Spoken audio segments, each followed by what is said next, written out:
eu fico aqui, tá bom? Bom dia, pessoal. Bom dia. Tudo bem? Maravilha, hein? Gente, ó, sábado de manhã, vamos aproveitar, né, que vocês já acordaram cedo para estudar, né? E hoje nós vamos trabalhar um pouquinho, uma revisão de alguns conteúdos para a prova do Unicentro, que acontece na semana que vem. Então, não sei se todos aqui vão fazer a prova do Unicentro, né? Porém, a questão da revisão que eu propus aqui é uma forma da gente abordar. A gente até tinha colocado aqui uma análise da prova do Unicentro nos últimos anos, né? Claro que não tive como fazer uma estatística da história da Unicentro, porque o que aconteceu há 20 anos atrás, por exemplo, pode não representar o momento atual. Então, eu acabei pegando aqui alguns dados dos últimos 5 anos da prova, para que eu pudesse montar essa revisão para vocês, tá? Então, aqui são dados da Unicentro de 2015 a 2019, o que equivale a 5 provas. A parte de biologia são 15 questões cada ano, e tem se mantido, tá? Então, pelo que eu analisei aqui, para vocês poderem focar nessa última semana de revisão, né, das 75 questões dos últimos anos da Unicentro, 15% foi de genética. E talvez, né, das áreas da biologia, a genética é a que mais cai na Unicentro e constante. Todo ano tem 1 ou 2 questões de genética na prova da Unicentro. É muito provável que vocês já tenham trabalhado, né, a Unicentro como forma de revisão de estudo. Então, talvez vocês não tenham, já tenham se observado, né, essa estatística ou não. Então, vale a pena dar uma olhadinha nisso. A botânica, ela vem em segundo lugar, com 13%. Então, isso é uma mensagem importante para aquele pessoal que não gosta de botânica, que foge da botânica, né, que acha que vai passar em medicina só sabendo fisiologia humana. Porque, obviamente, quem é interessado na área de medicina, a fisiologia humana é algo que mais se aproxima da medicina na parte do estudo da biologia, e com isso você tende a ter mais facilidade ou mais interesse, né? Mas não tem como fugir de botânica, gente, certo? Então, tenta mudar a sua percepção com relação a essa matéria tão bonita na área da biologia, certo? Depois nós temos zoologia, com 12%, e evolução, fazendo mais ou menos metade da prova. Então, metade da prova, essas 4 áreas são constantes, tá? Cobradas na prova da Unicentro. Depois aí nós temos ecologia, e aí vale a pena, né, ter uma observação, porque o Enem está se aproximando e o Enem é o contrário, né? Se a gente fizer uma estatística do Enem nos últimos anos, a ecologia é o que predomina, né? Então aqui na Unicentro não é tão cobrada comparado às outras. Citologia, fisiologia humana, 7%, não é todo ano que aparece, tá? Questão de fisiologia humana, não quer dizer que esse ano não vai aparecer, prova que apareça, certo? Depois, bioquímica, embriologia, histologia, quem também não liga muito para histologia, acha que é um conteúdo que nunca cai em lugar nenhum, né? Sempre tem uma questãozinha lá sobre histologia, e eu vou mostrar algumas delas aqui para vocês saberem o tanto que vocês precisam saber sobre histologia ou sobre cada uma dessas áreas para fazer a prova da Unicentro. Depois, saúde. Essa parte de saúde, né, é uma coisa muito abrangente. Então, saúde entraria na parte de doenças, né, aquelas doenças relacionadas de plateumintos, nematelmintos, bacterioses, protozooses, tá? E também, há alguns anos eu percebi ali que tem uma questão, às vezes, até de saúde pública ou de conhecimento, né, geral, que falava até sobre anorexia, sobre bulimia, que às vezes são coisas que a gente não trabalha nos livros didáticos ainda, né? Talvez a reformulação dos próximos anos traga algum capítulo, algum tópico que fale sobre saúde humana e aborde esses temas, depressão, anorexia, bulimia, e teve uma questão que cobrou a respeito disso, tá? Outra relacionada a não aquela questão de conceito de bioquímica propriamente, mas a boa alimentação, né, prática de exercícios físicos. Então tem algumas partes da prova que estão abordando esse tema. Bioenergética, que entraria fotossíntese, respiração celular e fermentação. Então não é um assunto tão cobrado assim comparado aos outros, mas a gente sabe, quando cai uma questão sobre isso, se você não tiver conhecimento e não tiver conteúdo, você acaba se dando mal, tá? E teve uma questão que falava sobre bactérias, uma visão geral de bactérias, como que era a célula da bactéria, como era o metabolismo de bactéria, né? E eu coloquei lá só para fechar a estatística das 75 questões. Então esse é um apanhado, uma visão geral, né? A gente nunca sabe, né, pessoal, como que vai vir o vestibular desse ano. Mas acho que analisando os anos anteriores, a gente tem uma ideia do que pode ser cobrado, tá? Então fica a dica aí para quem estiver na reta final fazendo algum tipo de revisão para a prova, dar mais ênfase nessas áreas que são mais cobradas nos últimos anos, tá? Então eu preparei a nossa aula baseada nesses primeiros tópicos, tá? E depois eu inseri outras questões que eu achei interessante comentar com vocês, tá? Então genética, mas genética é uma coisa muito ampla. Então o que foi cobrado de genética nos últimos 5 anos da Unicentro? Ele cobrou probabilidades, então aquela regrinha do E, regrinha do O, probabilidade condicional, tem mais uma parte matemática do que propriamente genética, mas é importante isso, tá? Outra coisa que foi cobrado, tipos de herança, se é herança recessiva, se é dominante, se é ligada ao sexo, tá? Então esses tipos de herança, esse reconhecimento, às vezes é uma questão que nem necessita de cálculo, tá? Mas só você analisar o heredograma, analisar o exercício e denominar qual é o tipo de herança dela, certo? Depois, análise de heredogramas, isso aqui é uma coisa muito importante, a família, tá? Você conseguir analisar pais iguais, com filho diferente, diferente recessivo, tá? Então isso é importante, também caiu uma questão sobre isso. Depois, questão de genes letais, vamos lembrar que genes letais são aqueles genes que promovem a morte do indivíduo quando eles estão em homozigose, tá? Então normalmente são genes dominantes. Eu pergunto, professor, por que um gene letal não pode ser recessivo? Porque, poxa, o gene recessivo ele só se expressa em dose dupla, um azinho, azinho. Se ele fosse um gene recessivo e letal, ele não existiria, porque toda vez que ele fosse se expressar em dose dupla, ele iria morrer, ele iria, né, extinguir o indivíduo. Então, não existe gene letal recessivo, o gene letal sempre é dominante. Então, numa questão do azão é dominante, azão é letal, azinho manifesta o caráter dominante, e azinho é recessivo. Vou falar uma questão sobre isso, tá? Tinha uma questão também sobre segunda lei de Mendel com interação gênica. Lembrando que a segunda lei de Mendel é aquela proporção mendeliana 9:3:3:1, quando é um cruzamento entre duplo heterozigotos, tá? Com interação gênica, genes complementares, epistasia ou herança poligênica, tá? E aqui eu quero uma questão sobre isso. Também teve uma questão de genética que falava sobre grupos sanguíneos. Eu sempre brinco com os alunos que isso aqui não é classificatório, isso é eliminatório. Você não pode errar a questão de grupo sanguíneo, gente. Tá? Grupo sanguíneo, certo? É fácil, dificilmente você vai ter uma questão de grupo sanguíneo e falar, nossa, que questão difícil. Tá? Então, tem que estar bem claro na cabeça de vocês que a genética dos grupos sanguíneos é um caráter que, se você errar, o seu concorrente vai acertar. Então, você não pode deixar que isso aconteça, certo?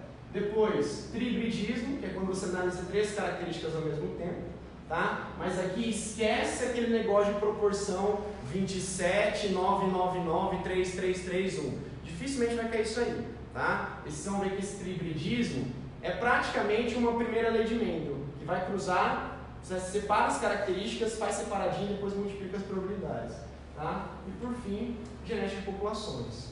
Também, a princípio, é uma coisa meio assustadora, porque trabalha com porcentagem, trabalha com números e os alunos às vezes se assustam, mas depois vocês vão ver que se você pegar a formulazinha da frequência alélica, frequência genotípica, não tem mais erro genético de populações, tá?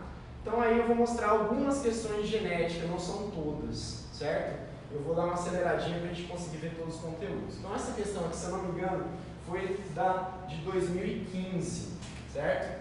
Foram realizados experimentos em laboratórios com indivíduos que possuem 3 características independentes. Quando ele fala isso já mostra que é uma segunda lei de Mendel, não é linkage, tá? Porque elas são independentes, quer dizer que elas têm cromossomos, pares cromossômicos separados.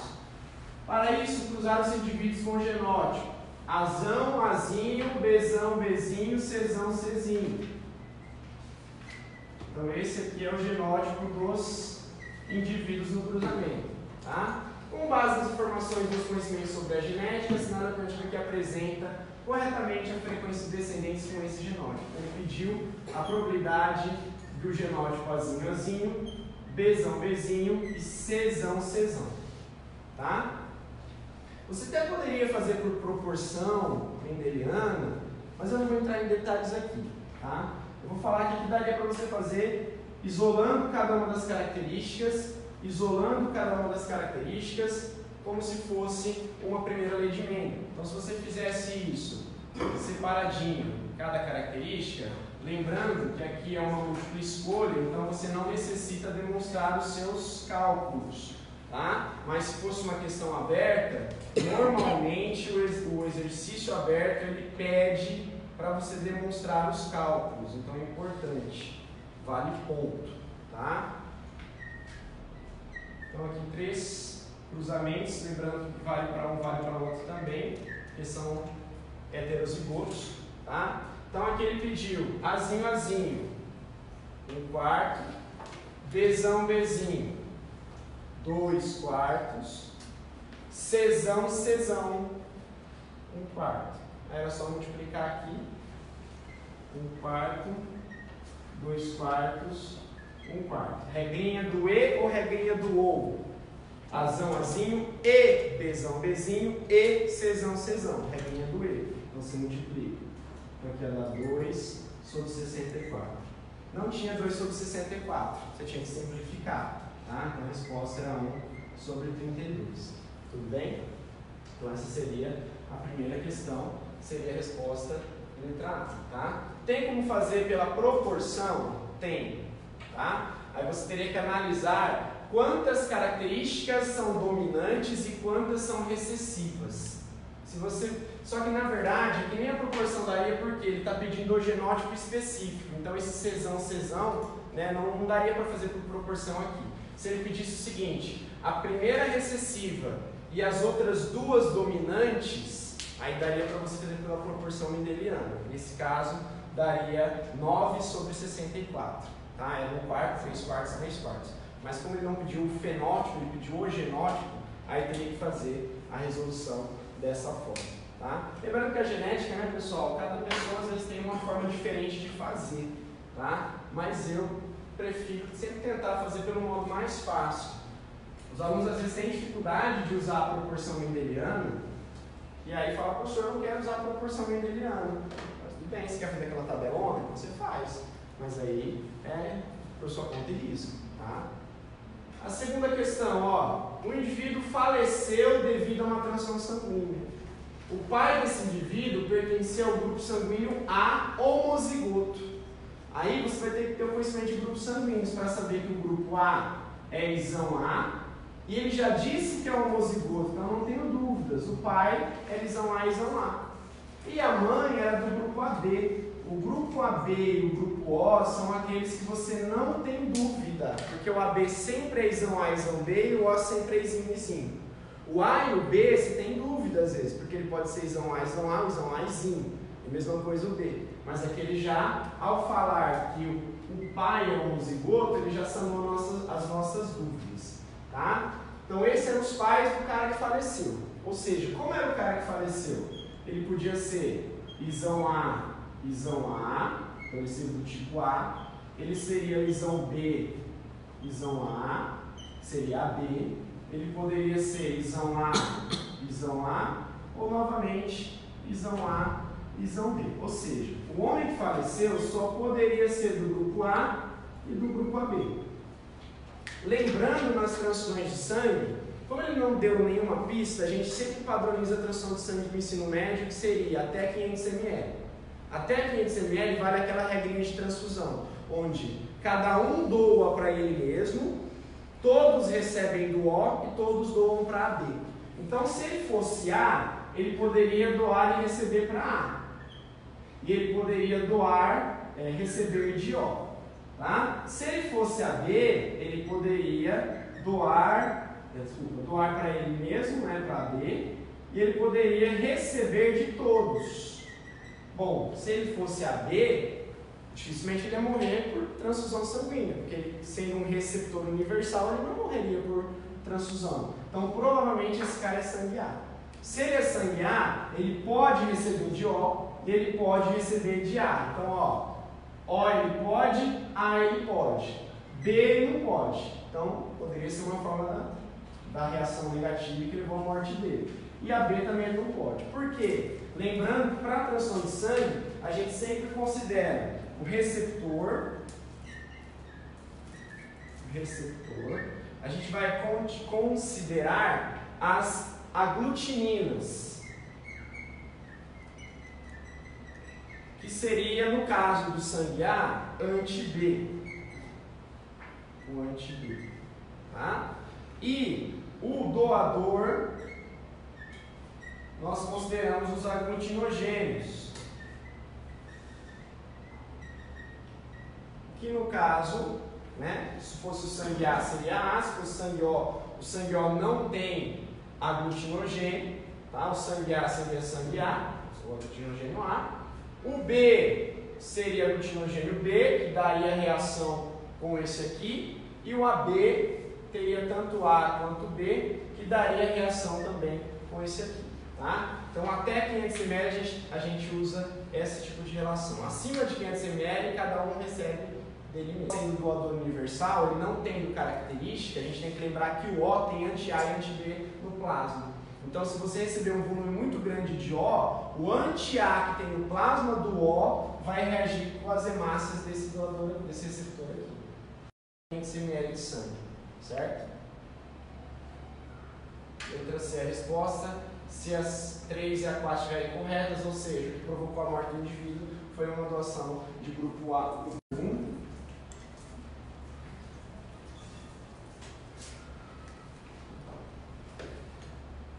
Próxima questão. Essa é uma questão de interação gênica. Tá? No trigo há 2 genes, A e B, ambos dominantes, localizados em cromossomos diferentes. Toda vez que ele falar isso aqui,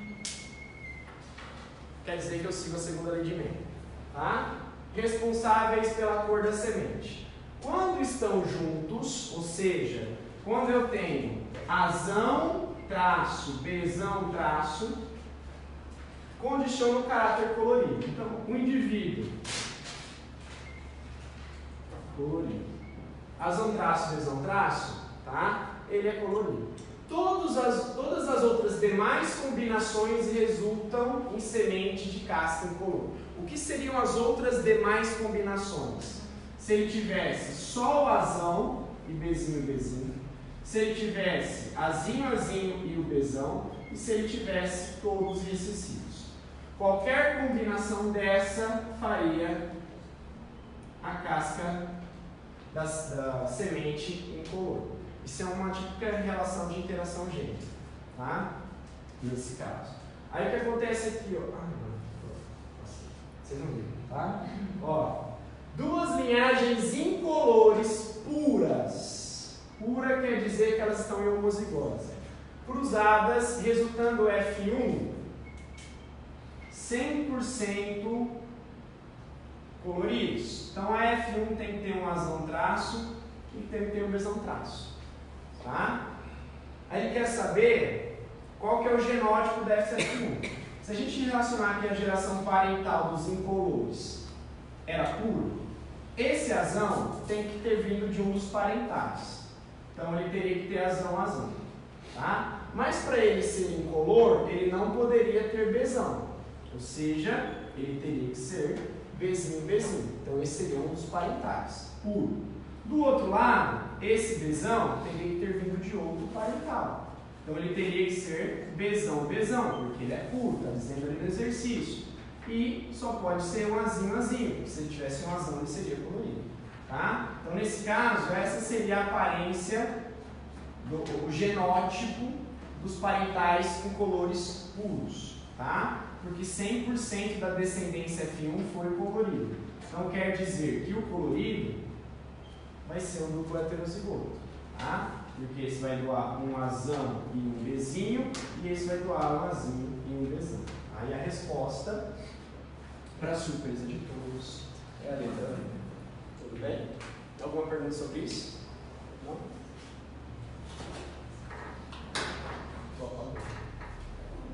Se alguém estiver copiando, vocês dão um jeito.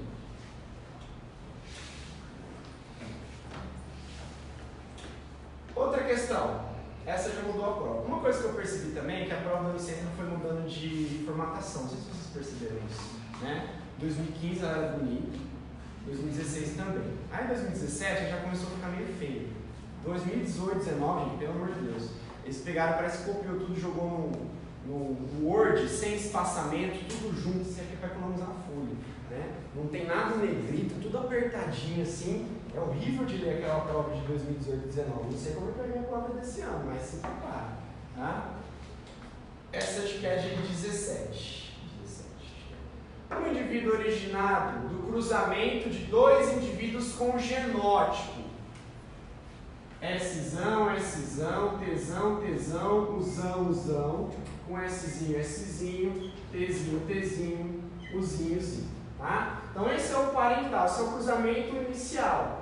O indivíduo originado por este cruzamento, ou seja, como esse cara é todo homozigoto, ele só doou o gameta Szão, Tzão e Uzão. Esse aqui é Szinho, Tzinho, Uzinho. Juntou os dois, deu uma geração F1, tá? Tríhíbrida. Desse jeito. Beleza? Aí ele está perguntando, ó, esse cara aqui, quando ele realizar a meiose, tá? O seguinte número de gametas depois da meiose, ou seja, quantos tipos de gametas diferentes este cara vai formar? Muito fácil, muito simples, eu não posso errar isso aqui. Você usa o 2 elevado a n, onde n é o quê? O número de pares em heterozigose. Então, se esse cara tem 1, 2, 3 heterozigotos, 2 elevado ao cubo igual a 8. 8 tipos de gametas. Só isso. Tá? Uma questão que, se você ler com cuidado, você resolve em 15 segundos. Tá? Você não perde tempo em outras questões, você vai demorar mais. Mas se você não tiver essa base, não lembrar desta pequena fórmula, né? Não sei se posso chamar de uma fórmula, essa expressão, tá? Você demoraria um tempão quebrando a cabeça para saber, tá? Quantos gametas diferentes esse indivíduo vai formar. Tudo bem? Isso que ele nem perguntou os tipos de gametas, tá? Mas, por exemplo, poderia ter uma outra situação, tá? Em que o indivíduo fala o seguinte, ó. O indivíduo Azão, Azinho, Bzinho, Bzinho, Czão, Czinho, Dzão, Dzinho, Ezão, Ezão, Fzinho, Fzinho. Ou mais um. Ezão, Ezinho. Gzão, Gzinho. Pronto. Um monte. O cara olha isso aqui e já infarta quase, né? Meu Deus do céu, onde ele vai parar? Quanto vai dar a tabela disso aí? Para de pensar em tabela, gente. Para com esse vício de pensar em tabela. Aí ele vai falar assim, desse indivíduo aqui, qual é a probabilidade de produzir o gameta Azão, Bzinho, Czinho, Dzão, Ezão, Fzinho e Gzinho?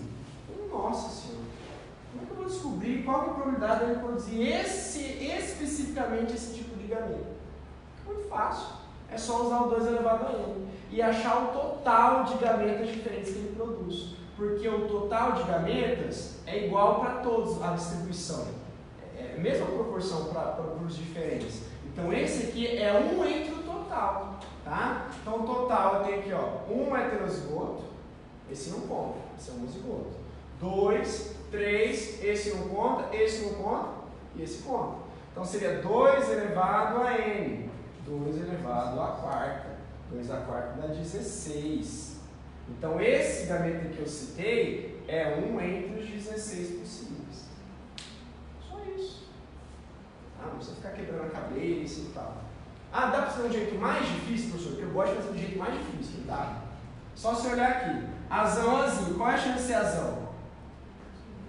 50%. Meio.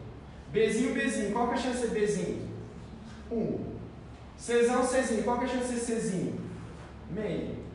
Dzão, Dzinho. Qual que é a chance de ser Dzão? Meio. Ezão, Ezão. Só pode ser Ezão. Fzinho, Fzinho. Só pode ser Fzinho. Gzão, Gzinho. Meio. Meio. Meio vezes meio vezes meio vezes meio. com 16. Dá na mesma. Tá? Só que você perde mais tempo, se você usar isso aqui, é muito mais fácil. Tudo bem, gente? Posso pagar?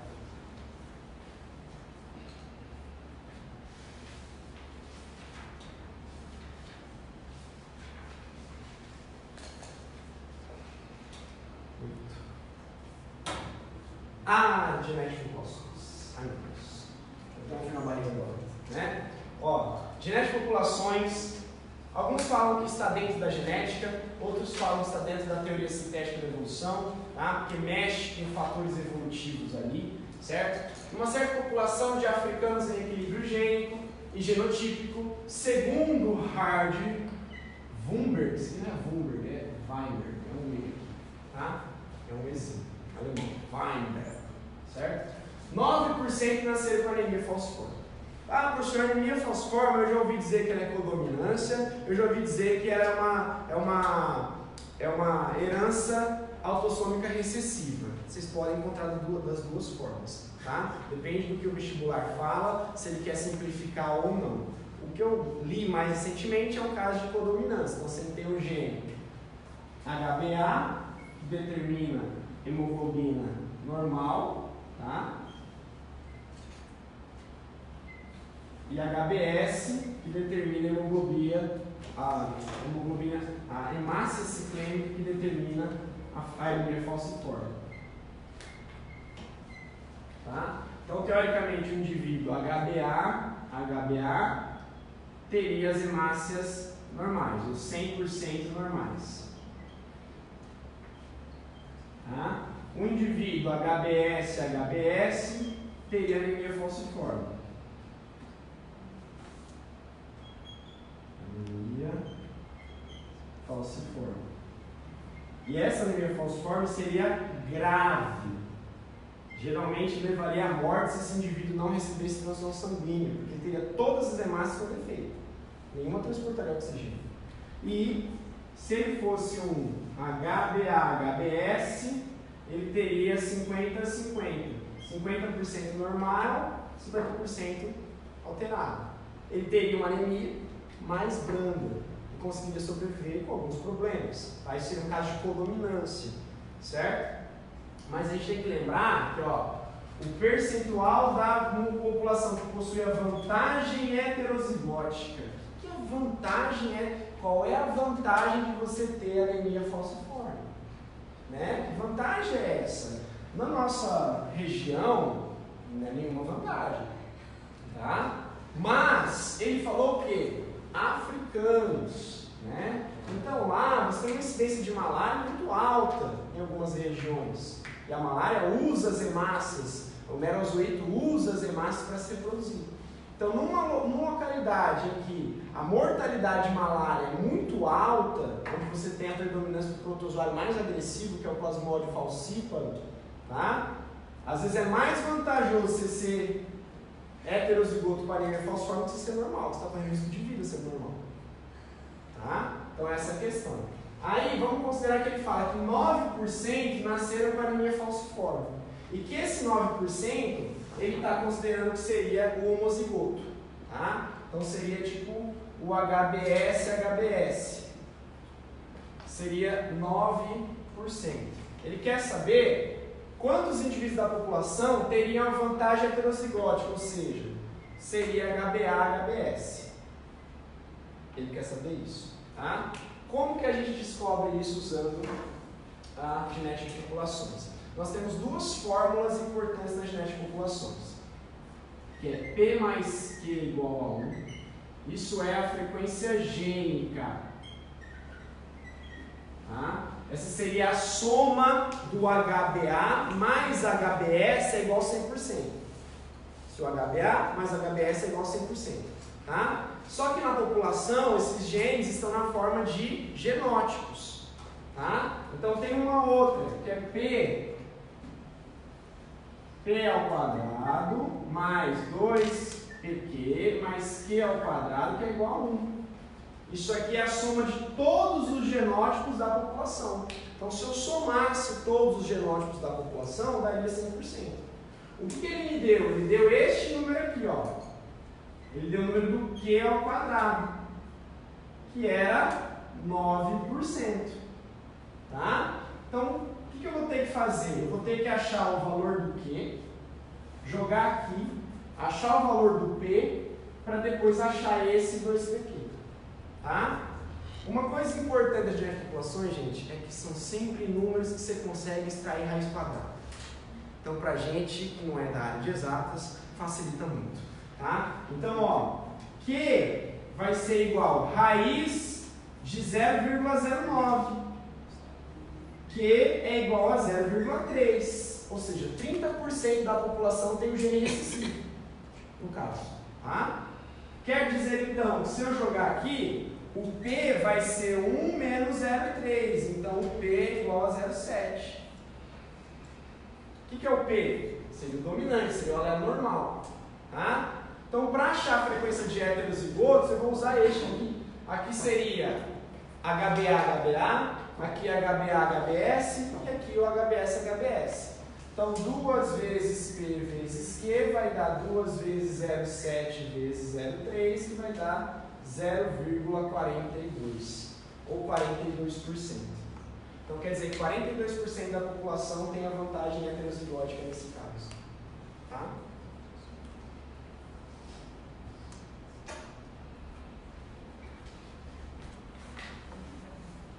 Tá tudo bem? Sobreviveram isso? Acho que vou dar uma revisada nisso. Tranquilo. É mais fácil resolver uma questão dessa do que pronunciar corretamente Hardweiler, né? Um é inglês e o outro é alemão. Então você mistura o primeiro inglês e o outro alemão, você nunca fala certo, né? E aqui não é Wurberg, tá, gente? Tem um Ezinho ali.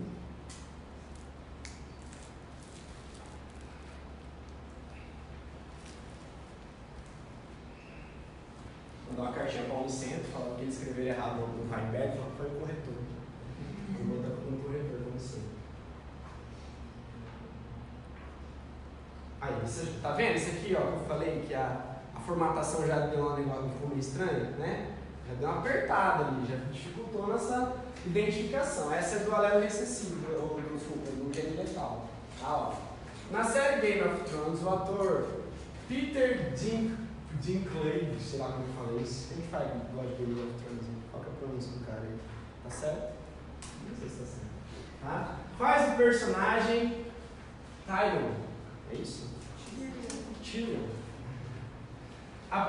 Apresenta um tipo de nanismo denominado acondroplasia, uma anormalidade genética causada por um gene autossômico e dominante, desão. Tá?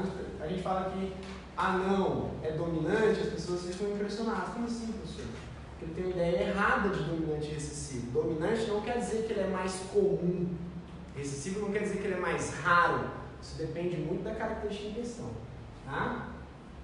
Os indivíduos desse tipo de nanismo possuem membros e troncos com tamanhos desproporcional e outras características próprias do crescimento insuficiente dos ossos longos. A doença é letal quando o gene causador dessa anomalia ocorre em homozigose. Nunca vai ser diferente disso. Não vai ter um gene letal em heterozigose, não vai ter um gene letal em homozigose recessivo, não vai existir. Tá? Então, ó, desão é letal.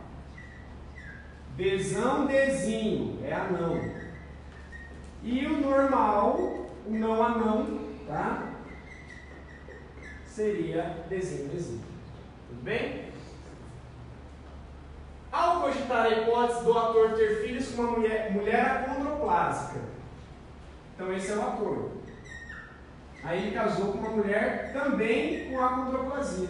Mas como é que eu sei que ela é desinho se ele não falou? Só dela ter nascido, ela já é desinho. Porque se ela fosse desinho, é um aborto. Tá? Então não precisa falar, aqui é raciocínio. Fez as seguintes proposições: 75% dos seus descendentes serão anões, 25% serão anões. A questão da acondroplasia, a questão de genes letais está relacionada a isso aqui. Tá? Então você vai ter desinho. Certo? Aí o cara, 75% é anão, 25% normal. Tá errado. Por quê? O desão é letal. É letal antes de nascer, não é natimorto. Se nasce a criança, sobrevive algumas horas, ela entra para a estatística. Aí você pode dizer, olha, ela nasceu, mas morreu. Mas isso aqui não gera, ele aborta. Então não conta. Então o nosso N amostral não é 4, são 3. Tá? Então ele tem a chance de ser 2/3 anão e 1/3 normal. Então isso está errado. O alelo desão se comportará como um alelo letal recessivo na determinação da sobrevivência de seus descendentes. O que é se comportar como um alelo recessivo? O que é um alelo recessivo? É aquele que só se manifesta em homozigose. Isso é ser recessivo. Não é dizer que ele é raro, que ele é ruim, tem coisa recessiva que é boa. Né? Tem coisa recessiva que é comum. Então não tem nada a ver. Recessivo é só se manifesta em homozigose. O desão é letal. E quando que ele é letal? Quando ele se manifesta em homozigose, ou seja, ele está se comportando como recessivo? Tá, porque ele só está sendo letal quando ele estiver em homozigose. Tá? Se ele estiver em heterozigose, ele determina a condroplasia. Se ele estiver em homozigose, ou seja, desão, ele determina, ou ele é letal. Então, ser ou se comportar como um alelo recessivo não quer dizer que ele tem que ser desinho. Quer dizer que ele tem que estar em dose dupla. Em dose simples, ele provoca a condroplasia. Em dose dupla, ele é letal. Ou seja, ele é letal em dose dupla, ele se comporta como um gene recessivo. Tudo bem? Tá certo essa. Tá? Essa é errada, essa é certa. A probabilidade do casal acondroplasta ter uma menina normal com relação a essa condição patológica é de 1/6. Se o cara errou a primeira, ele erra essa. Porque se ele falou que é 1/4 aqui, ele faz 1/4 vezes meio, dá 1/8. Aí errou. Mas se ele quiser a probabilidade de ser uma menina desinho, é meio de ser menina vezes 1/3 de ser normal. Então é 1/6. Tá certo? Tá? A proporção fenotípica esperada para os descendentes não difere daquela esperada segundo as leis de Mendel. Difere. Qual que é a proporção esperada para o cruzamento de um casal heterozigoto? Relação de dominante e recessivo. Qual a proporção mendeliana esperada? 3 dominantes para 1 recessivo, que é o que o Mendel viu lá nas ervilhas quando ele trabalhou. E qual que é a proporção que nós temos aqui no casal acondroplásico? 2/1. 2 dominantes para 1 recessivo, porque isso é gene letal. Toda vez que você tiver um cruzamento assim e a proporção fenotípica for 2/1, opa, liga o alerta, é gene letal. Tudo bem? Então, essas proporções são importantes. Portanto, essa está errada e essa está certa. Meio que a 4 anula a 5, né, gente? Se você prestar atenção na 4, se a 4 está errada, se ela está certa, a 5 não pode concordar, porque elas discordam. Tá? Então, nesse caso, 2, 3 e 5, 2, 3 e 5, letra C é a resposta correta. Dúvidas sobre essa? Não? Dá uma acelerada aqui. Posso pagar? Bom, sobre genética era isso que eu tinha para falar. Qual que era a segunda matéria mais cobrada mesmo? Alguém anotou isso? Ninguém ficou marcado nisso? Segunda matéria mais? Fisiologia humana. Não é. Fala para o senhor, fisiologia humana? Não vou falar. Tá? Botânica. O que caiu sobre botânica, gente? Caiu sobre briófita, pteriófita, comparação entre os dois. Tá? Caiu sobre reprodução das plantas. Certo? Então, ciclo de vida, alguma coisa relacionada à gameta, enterozoide, esfera, espermático, surgimento do tubo polínico, tá? Cifonogamia, beleza? Depois, angiospermas, características de flores, tá? Parte de sépala, pétala, gineceu, androceu, tá? Toda aquela parte, polinização, aquela questão sobre polinização. Depois, angiofecundação. Quem fecunda quem? Primeiro núcleo espermático fecundando a osfera, segundo núcleo espermático formando o endosperma triploide ao fecundar os núcleos centrais, endosperma 3N. Tá? Depois, angiosperma, semente. Semente? O que tem a ver semente? Vou mostrar uma questão de semente. Tá? Depois, raízes, tipos de raízes, raiz cora, raiz pneumatófora, raiz parasita, tá? Absorção de raiz, como é que a raiz faz para absorver água, transporta ativamente os sais, depois por osmose, vai para o xilema, sobe, tá?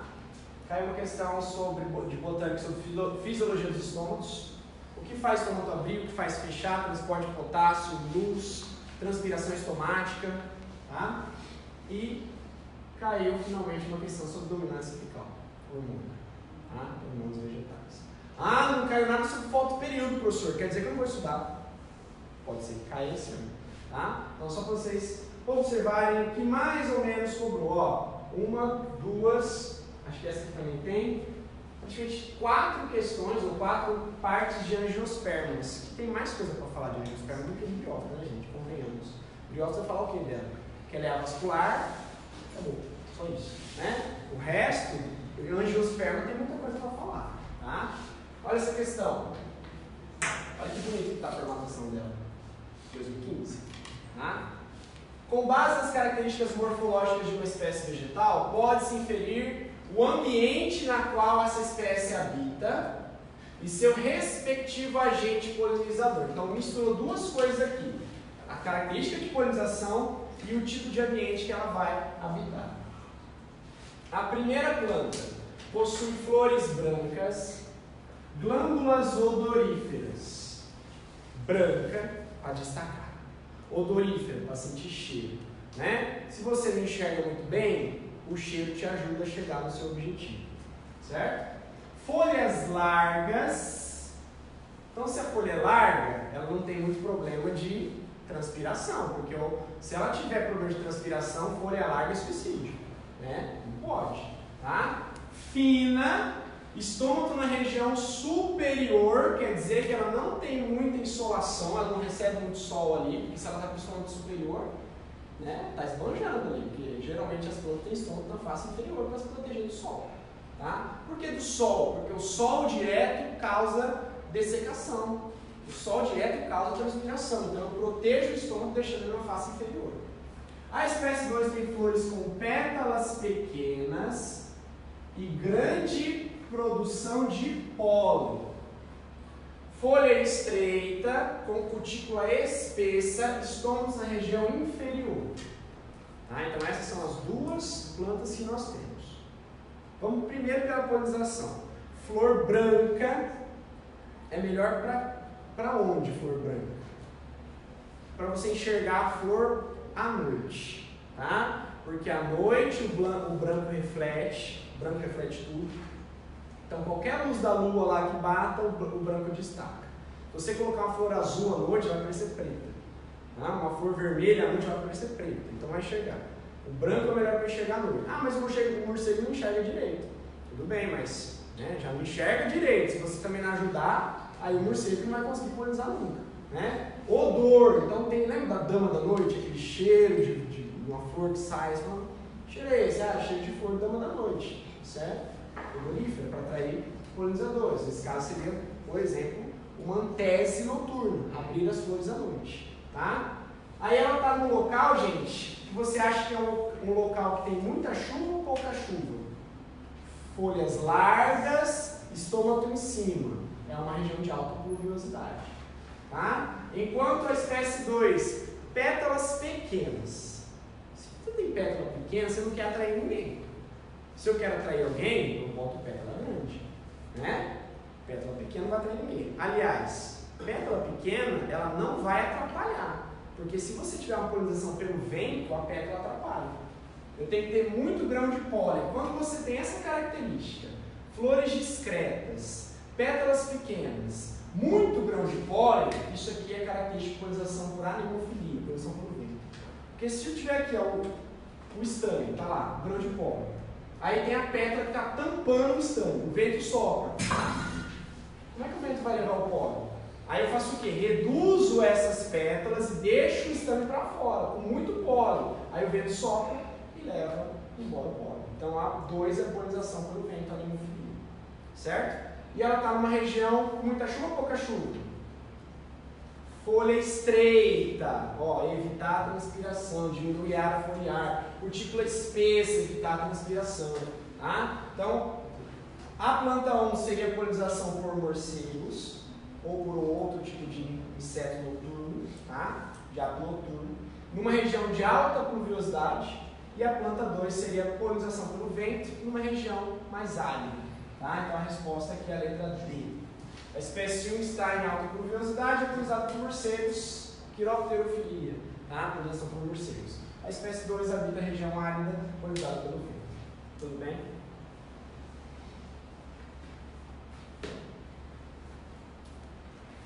Essa é fácil, tá? Mas tem um termo que às vezes é desconhecido. Uma determinada espécie vegetal possui flores monóclinas. Ah, professor, não sei o que é monóclina. Lembra, mono quer dizer uma coisa só, um. Se fosse di, separado. Eu associo com monóico e dioico. Lembra de monóico e dioico, classificação que a gente usa em zoologia? Por exemplo, o caracol é monóico, ou seja, ele tem os dois sexos numa casa só, que seria hermafrodita. Então, esse termo monóclina é como se a flor tivesse os órgãos reprodutores masculinos e femininos. Mas, para nossa felicidade, ele fala logo em seguida. Denominado hermafrodita. Ufa. Né? Hermafrodita é mais fácil. Hermafrodita. Hermes e Afrodite. Masculino e feminino. No mesmo corpo. Certo? Com base nas informações da cenário alternativa que apresenta corretamente as estruturas dessa flor, que justificam que ela seja monóclina. Ou seja, o que justifica que algo seja hermafrodita? Que ele tem o que, gente? Sexo masculino e sexo feminino. Cálice, corola, pétala e sépala e pétala. Não tem nada a ver com sexo. Filete e antera. Filete é o cabinho da antera. Essa é a parte masculina só. Ovário, estigma, parte feminina. Pétala, estilete, pistilo ou carpelo e estames, que é a parte feminina e a parte masculina. Resposta é diferente. Tá? Então, eu acho assim que essa questão era simples. Era só você identificar e pensar um pouquinho nas partes formadoras da flor. Por isso tem que ter bem na cabeça o que é sépala, pétala, estame, carpelo. Correlando.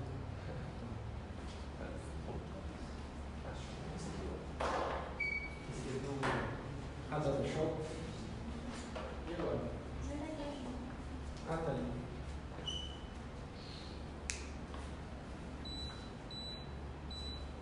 A gente está fazendo simulação de tundra aqui, né? 10 graus no verão. Ah, o que eu falei da semente? Olha que legal. Professor, mas o que é isso aqui? Nunca vi isso, eu nunca estudei. Eu sempre pulava esse capítulo de semente. Né? Eu estudava parte de angiosperma, reprodução, fruto, tipo de fruta, eu sei tudo. E aí chegava na semente e falava, isso não vai cair, eu pulava a semente, eu não sei nem o que está acontecendo aqui. Tá? Então eu não sei o que é número 1, não sei o que é o 2, o que é o 3, não sei nada. Tá? Então, ó, 1 seria a casca da semente. Tudo bem? Isso é fácil. Certo? Aí o 2 tem um negócio aqui, 3 está perto, também não sei o que é isso aqui, está tudo misturado. O 4 isso aqui, o 5 parece que é a casca também, o 6 eu estou em dúvida se é uma folha. Então você está lascado, né? Então você está ali nervoso naquela hora e você tem que solucionar o seu problema, tá? Então veja só, e se a gente traduzir esses números? Traduz aí, professor. Aqui. Casca é o número 1, tá? O número 2 chama-se caulícula, que seria a parte do embrião que vai dar origem ao caule. O número 3 seria a radícula, que é a parte do embrião que vai dar origem à raiz. O número 4 seria os cotilédones. Eu tenho 2 cotilédones, deve ser uma dicotiledone. Isso é feijão, tá, gente? Isso é feijão.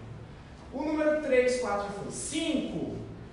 O 5 não é nada, porque era só feijão semente. Então o cara se colocou 5 aqui, mas o 5 nem vai ser citado aqui no exercício. E o 6, as plúmulas, que seriam as folhinhas jovens do embrião em formação. Tá? Com base nessa figura e nos conhecimentos sobre as sementes, a cenário alternativa correta. 1. Representa uma estrutura cuja função é dar origem aos primórdios da raiz. A casca vai dar origem ao primórdio da raiz? Não. 2. Apresenta uma estrutura que participa na nutrição e na produção de hormônios. 2 é o caulículo. O caulículo não tem função de nutrição, gente. O caule tem função de sustentar as folhas e levar seiva por elas. Tá? O xilema e floema. Quem tem função de nutrição inorgânica é a raiz e função orgânica, nutrição orgânica são as folhas. O caulículo não tem função de nutrição. Tá? Com exceção de caules que fazem fotossíntese, como o cladódio nos cactos. Certo? 3. A radícula representa uma estrutura cuja função é originar os primórdios das folhas. Negativo. 4. Cotilédones representa estruturas cuja função é transferir reservas para o embrião. Essa é a função do cotilédone. Tá? O cotilédone vai pegar o endosperma 3N, vai transferir para dentro dele, ele vai ficar cheio o endosperma, o cotilédone, e depois que esse embrião sair da semente, o cotilédone vai passando os nutrientes para a planta em germinação. Mas por que isso acontece? Pensa que dentro da semente está o endosperma e o embrião está se nutrindo do endosperma. O que acontece quando a gente planta feijão no algodão? Já plantaram feijão no algodão? Quem nunca plantou, gente, tem que plantar. Até semana que vem, se você plantar hoje, ou chegar na sua casa, antes de fazer o vestibular, já nasceu o feijãozinho, você já vai até mais empolgado para a prova, um instinto paternal, maternal, aflorado. Porque, né, quem nunca plantou feijão no algodão não sabe o que é isso. Quando o feijão nasce, o que ele faz? Ele faz isso aqui, ó. A plantinha deixa a semente. E se ela tivesse só endosperma, enquanto a plantinha está lá germinando, está subindo, o endosperma ia ficar lá embaixo, ia ficar perdido lá na semente que ficou lá embaixo do solo.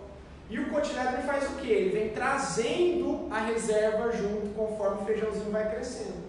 Tá? Aquelas orelhinhas que tem no feijão, elas vão murchando de acordo com o que o feijão vai crescendo, porque eles vão transferindo nutriente não é mais embrião, mas para plântula em germinação. Beleza?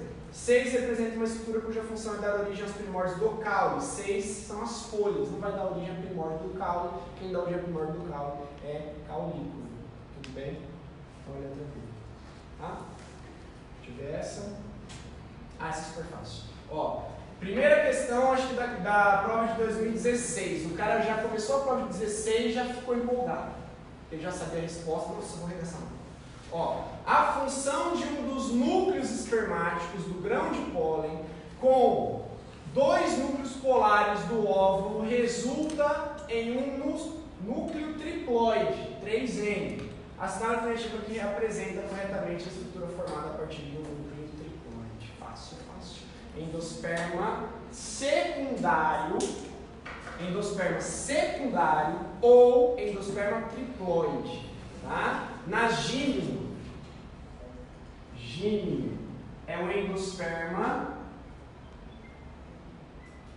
primário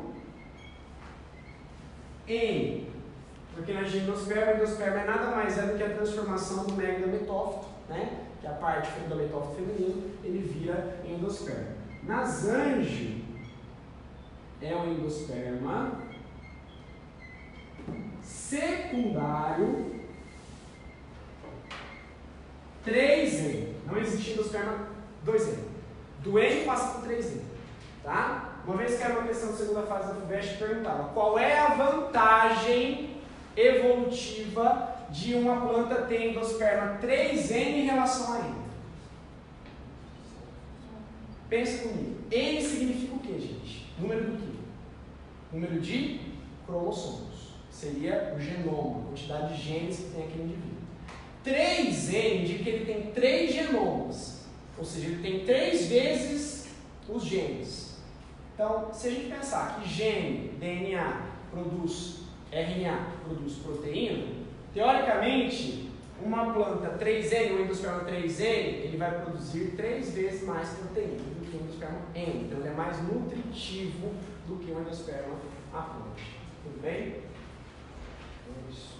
A resposta é endosperma. Tá?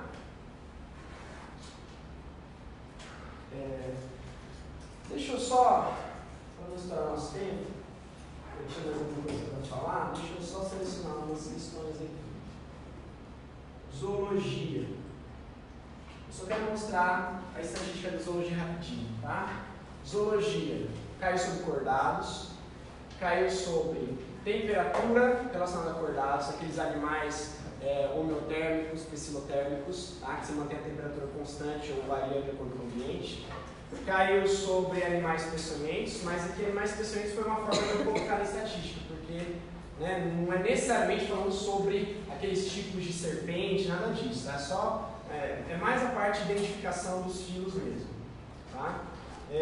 Artrópodes, deuterostômios, tá? Invertebrados. Artrópode é invertebrado, mas é uma questão específica de artrópode. Okay? Metameria, tá? Aquela divisão do corpo, perguntando quais filos apresentam. E cordados, falando um pouquinho sobre peixes. Tá? Só essa aqui caiu 2 vezes, foram 2 questões parecidas, tá? Eu vou mostrá-la. Então ele mostra um gráfico, lembrando que gráfico não pode assustar vocês, o gráfico ele vai ter a resposta que você quer. Tá? Temperatura corporal do indivíduo e a temperatura ambiental. Então veja que a espécie A tem 40 graus de temperatura corporal, independente da temperatura do ambiente, ela mantém 40 graus. Então é um animal que mantém a sua temperatura constante, a gente chama de homeotérmico. Tá?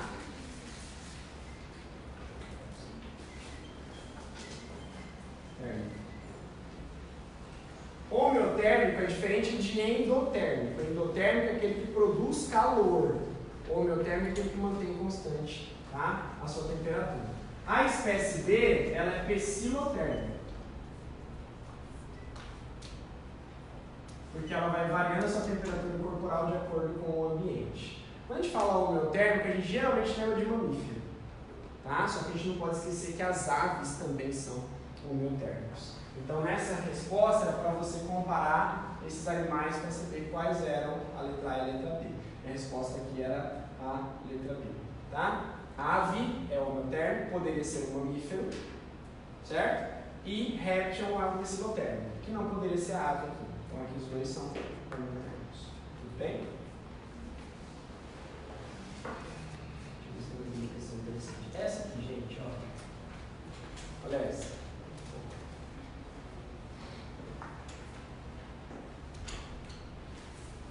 Com base nos conhecimentos sobre as relações de parentesco entre os grandes grupos animais, essa é a alternativa que apresenta corretamente uma das características que define o grupo formado pelos equinodermos e cordados. Essa é uma pegadinha muito legal. Por quê? Equinodermo e cordado, o que vem na sua cabeça imediatamente? Que eles são deuterostômios, não é isso? Então você vai procurar que o blastóporo forma o ânus, e não tem. Tá? Ó, ânus, opa, vai ser essa. Formado a partir das fendas mesodérmicas? Não. O ânus se forma a partir do blastóporo do embrião. Não é essa. Boca originária do blastóporo? Não, isso é protostoma. Cavidade corporal parcialmente revestida por mesoderme? O que é isso? Qual a definição da letra C? Celoma? Não, não é. Celoma originado do tubo digestório? O que é isso, professor? Nunca ouvi falar disso? De blastos? Claro que não. Talvez por eliminação você marcaria a letra C. Tá? A gente tem que lembrar o seguinte. Aqui. Enteroceloma é quando o celoma, que vem da mesoderme, vem dessas orelhinhas formadas do arquêntero. Tá? Então, essa parte rosa vai se expandir e vai ocupar e vai formar a mesoderme. O celoma aqui foi originado de bolsas intestinais, que eu vou chamar de entero é intestino. Tá? Celoma. Então, celoma veio do intestino. Esquizoceloma é quando você tem essas bolsas que se formam aqui, nessa região, e ela, ela estica. Tá? Ela vai rasgando aqui até formar o celoma. Não tem origem do intestino. Então, esse é esquizocelomado. Quem é protostômio é esquizocelomado. Quem é deuterostômio é enterocelomado. Tá? Então ele não escreveu a palavra enterocelomado na questão, mas ele escreveu celoma originado do tubo digestório, que é a mesma coisa que enteroceloma. Tudo bem, pessoal? Bom, gente, eu vou encerrando por aqui, tá? Como combinado, uma hora de revisão. Eu tinha algumas coisas para falar ainda, mas depois eu posso mandar essa apresentação para vocês. Quem quiser depois falar comigo depois da aula, estou à disposição. Tudo bem? Obrigado, um abraço e boa prova para todos. Valeu!